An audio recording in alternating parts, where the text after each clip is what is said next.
Okay, so this is the favorite parts of my DODL lesson plan, and there's probably more than two for me personally. Actually, this part right here, looking into the demographics of this one of the schools in my area that I might teach at, was very interesting to me. I didn't realize quite how many people were in poverty or, qualified for free lunch or, almost half was Hispanic. I didn't think it was that high personally.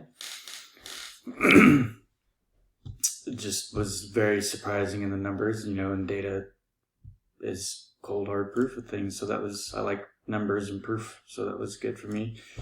I do really enjoy history, actually. If it was up to me and I wasn't going elementary school and I was going single subject, I would go history. So just the standard we picked was genuinely something that I enjoyed, which I don't think a lot of the people could say, not everybody loves history. In fact, most people don't. A little side note that I found amusing was that almost every group chose station teaching. Just something to put out there. Actually, coming up with the vocabulary was actually one of the things that I struggled with the most, to be honest. Just having to sit there and think like, okay, these third graders probably don't know the definitions of this word, this word, this word, and having to sit there and try and think of all of them is kind of hard, or the important ones.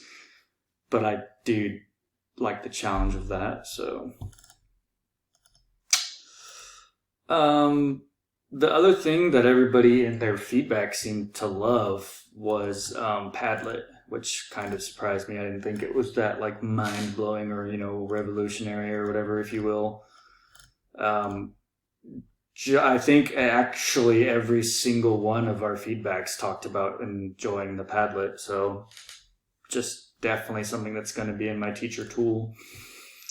From watching the video, something that I can take away in the future is being louder with a mask on. There's times where if you're in the back of the room, you might not have been able to hear it. And then trying to kind of bring, obviously, more energy into the overall lecture. The younger the kids, the more likely they are to get bored if you're being boring. So I think that not being as nervous as I was, would help. If you're interested in it, the kids are interested in it.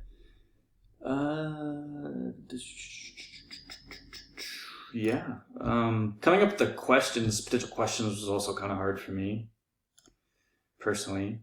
So I kind of had some of my group members help me with that. Honestly, the backwards design, I just wasn't, I don't know, I don't like it. I get that it works, but it was hard for me to do that backwards. I'm very logical, this, not backwards kind of person. So, but again, the challenge is fun. And yeah, that's pretty much it.